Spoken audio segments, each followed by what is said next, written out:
और सत्यनारायण भगवान की जय। देखिए सत्यनारायण व्रत कथा, इसका क्या मतलब है कि जिस दिन भगवान का स्मरण करें, सत्य बोलने की चेष्टा करें। जहां तक पे जाओ सत्य बोले। झूठ कब से बोलने लगे?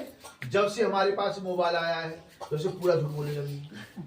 इसलिए जिस दिन भगवान का स्मरण करें, सत्य बोलने की चेष्टा करें। दूसरा, व्रत लेके भगवान का स्मरण कराना चाहिए, इसलिए सत्यनारायण व्रत कथा। दूसरा कहते हैं कि दरवाजे पर माला ने बंधनवार होता है। बंधनवार क्यों माना जाता है? बंधनवार इसलिए माना जाता है कि जब किसी कन्या की शादी होती है तो घर से बाहर टेंट कट जाता है, तो लड़के वालों को देखने में परेशानी नहीं होती कि लड़की वाले का भोजन का प्रोग्राम कहाँ पर है, टेंट को देखने वहीं पर है।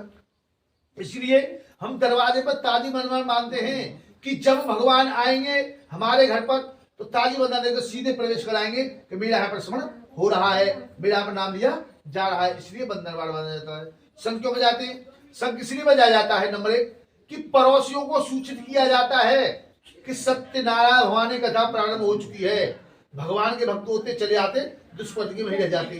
दूसरा अर्थ एक और है कि जहां जहां तक शंख की धुनी जाती है रोग दोषों को नष्ट कर देती है।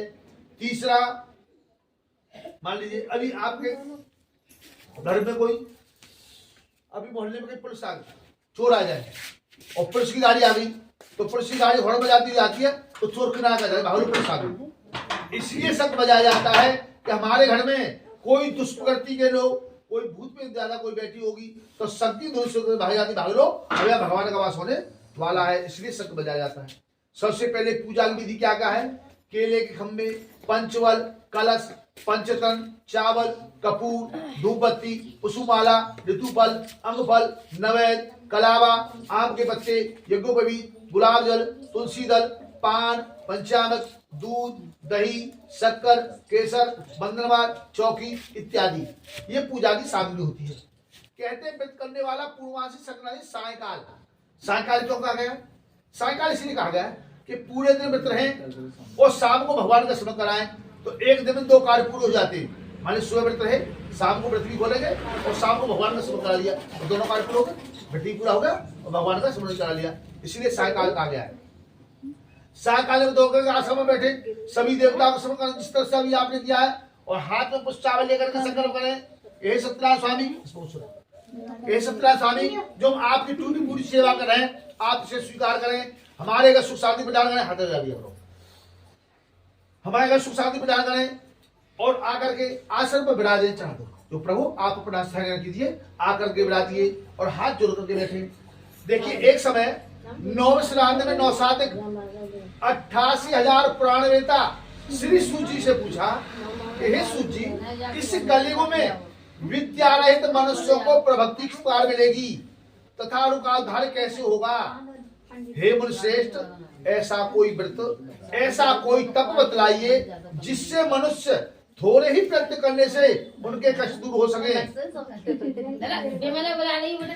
सुहान कहने लगे कि हे मुनिवर, आपने बहुत अच्छा प्रश्न किया है। अब मैं उस को बतलाता हूँ। आप लोगों से कहूंगा जिसे नारद जी से श्री विश्वाहा ने बतलाया था और मुनि नारद को बतलाया था। एक समय योगी नारद सभी लोगों में भ्रमण करते हुए मृत्युलोक में आ पहुंचे। मृत्युलोक कौन सा? ये पृथ्वीलोक मृत्युलोक है हमारा, जिस जन्मयास को जरूर जाना पड़ेगा। मृत्युलोक में आ पहुंचे। यहाँ पर क्या देखा कि मनुष्य अनेक योनियों में पैदा हुए हैं, अपने अपने कर्मों के साथ तो रहे। तब नारद जी के मन में प्रश्न आया कि ऐसा कौन सा व्रत, ऐसा कौन सा तप करना चाहिए जिससे मनुष्य थोड़े ही प्रयत्न करने से उनके कष्ट दूर हो सके। नारद जी मन में विचार करके विष्णु लोक गए, जहां श्वेत वर्ण 4 भुजा वाले ईश्वर सत्यनारायण भगवान को देखा, जिनके हाथ में शंख, चक्र, गदा तथा वनमाला पहने हुए थे। हाथ जोड़ के स्तुति करने लगे कि हे भगवान, आप अत्यंत शक्ति संपन्न हैं, मन तथा वाणी भी आपको नहीं पा सकती, आपका कोई आद अंत भी नहीं है। आप निम्न सूप के कारण भक्तों के कष्टों को दूर करने वाले हैं, आपको मेरा प्रणाम है। देखिए एक समय विष्णु भगवान क्षीर सागर में सैया पर लेटे हुए थे और लक्ष्मी जी उनके पैर दबा रही थी। तो लक्ष्मी जी के मन में प्रश्न आया और विष्णु भगवान से कहने लगी कि प्रभु, आप तीनों लोग के स्वामी त्रिलोकीनाथ हैं, तो आप मुझे बतलाइए कि आपसे बड़ा कोई है? जब लक्ष्मी जी ने इतना कहा तो विष्णुवान कहने लगे कि हाँ मुझसे बड़ा है। तो लक्ष्मी जी नाराज हो गई, कहने लगे प्रभु आपसे बड़ा कौन है? आप तीनों लोग के स्वामी त्रिलोकीनाथ हैं, आप सबके पालनहार हैं, आपसे बड़ा कौन हो गया? तब विष्णुवान ने कहा कि मुझसे बड़ा मेरा भक्त है, जब मेरा भक्त मुझे पुकारता है तो मुझे उसके पास जाना होता है।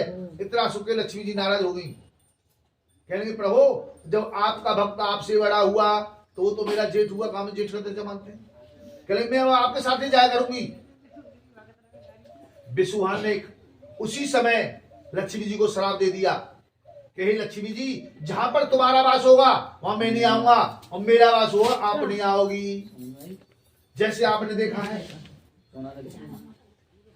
जैसे आपने देखा कि लक्ष्मी गणेश भगवान के साथ क्यों रहती है, विष्णुवान के साथ क्यों नहीं रहती?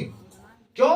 क्योंकि गणेश भगवान बुद्धि के विधाता हैं, जिन्होंने चारों वेदों को लिखा है, और जिसके पास बुद्धि होगी उसी के पास लक्ष्मी स्वयं चल के आएगी। लक्ष्मी क्या है हमारी? हमारी लक्ष्मी क्या है? लक्ष्मी तीन, दो कैसे बता रही है?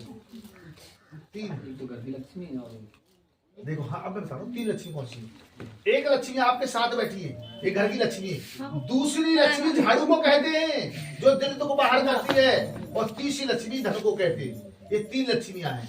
इन तीन लक्ष्मियों को जो मनुष्य निराधार अत्याचार करते हैं वो कभी सुख नहीं पाते, और जो मनुष्य तीन लक्ष्मियों को आदर भाव करते हैं उनके पास कभी दुख नहीं आते। ये तीन लक्ष्मियां हैं। नारद जी के वचन सुन करके विष्णुवान कहने लगे कि हे मुनि नारद, आपका आगमन यहाँ पर आपका आगमन यहाँ पर किसी लिए हुआ है? कृपा करके मुझे बतलाइए। तब नारद जी ने कहा कि हे प्रभु, मृत्यु लोक में मनुष्य अनेक योनियों में पैदा हुए हैं, अपने अपने कर्मों के अनुसार दुख हो रहे हैं। हे प्रभु, यदि आप मुझ पर कृपा रखते हैं तो कृपा करके बतलाइए कि मनुष्य थोड़े ही प्रयत्न करने से उनके कष्ट कैसे दूर हो सकेंगे। नारद जी के बच्चे सुखे विष्णुवान कहने लगे कि हे मुनि नारद, मनुष्य की भलाई के लिए तुमने बहुत अच्छा प्रश्न किया है। इस व्रत के करने से मनुष्य मोह को छूट जाता है। यह व्रत स्वर्गलोक में, मृत्युलोक में यही एक उत्तम व्रत है। आज मैं तुमसे प्रेम बस होकर के कहता हूँ कि श्री सत्यनारायण भगवान का व्रत विधि विधान पूरा संपन्न करके मनुष्य इस धरती बस होकर के मोक्ष को प्राप्त होता है। विष्णुवान के बच्चे सुखनाथ को कहने लगे कि हे प्रभु, इस व्रत का फल क्या है, क्या विधान है, इससे पूर्व किसने किया और किस दिन करना चाहिए, कृपा करके मुझे बतलाइए। तब विष्णुवान ने कहा कि हे नारद, दुख शोक को दूर करने वाला, सब स्थानों पर विजय पाने वाला, भक्त और श्रद्धा के साथ किसी भी दिन कर सकता है। भगवान कहते किसी भी दिन कर सकता है। लेकिन जो हमारी माता बहना पुराने जमाने बुढ़ी अम्मा जानती है ना, मानती है ना, कह लगे बेटा आज गई आज परिवार है, अगले दिन कहती चौथे, उससे अगले दिन कही इतवार है, खाली बार है, उन मैया से पूछो परिवार है, और आज ही परिवार कहने लगे परिवार है। आप गोधन की पूजा क्यों करती परिवार को? वो भी तो परिवार है। या हमारी माता बहना अपने पति कामना के लिए करवा चौथ व्रत रहती है, वो भी तो चौथे। वो कौन चौथे? या कहती इतवार है, खाली बार है, सूर्य आया भगवान ने खाली बार बता दिया। या कोई बच्चा पैदा हो इतवार को, उसे मैंने कहा दो आदमी तो सपार चल जाइए आपकी। इसलिए भगवान कहते हैं कि किसी भी दिन करा सकते हैं। भगवान का नाम लेने में कोई दिन नहीं, सब दिन शुभ है, किसी भी दिन करा सकते हैं। इसलिए संध्या के समय, संध्या वही आ गई तो सुबह बैठते रहे और शाम को भगवान का शुभ कराएं। संध्या के समय धर्म पढ़ाएं को नैवेद्य के लिए, जिस तरह से आपने अर्पण करें, अपने बंधु बांधव ब्राह्मण को भोजन कराएं, उसके पश्चात स्वयं भोजन करें, रात्रि को कीर्तन गाना बजाना करें और सत्यनारायण का स्मरण करते हुए समय व्यतीत करें। जो मनुष्य इस तरह करेंगे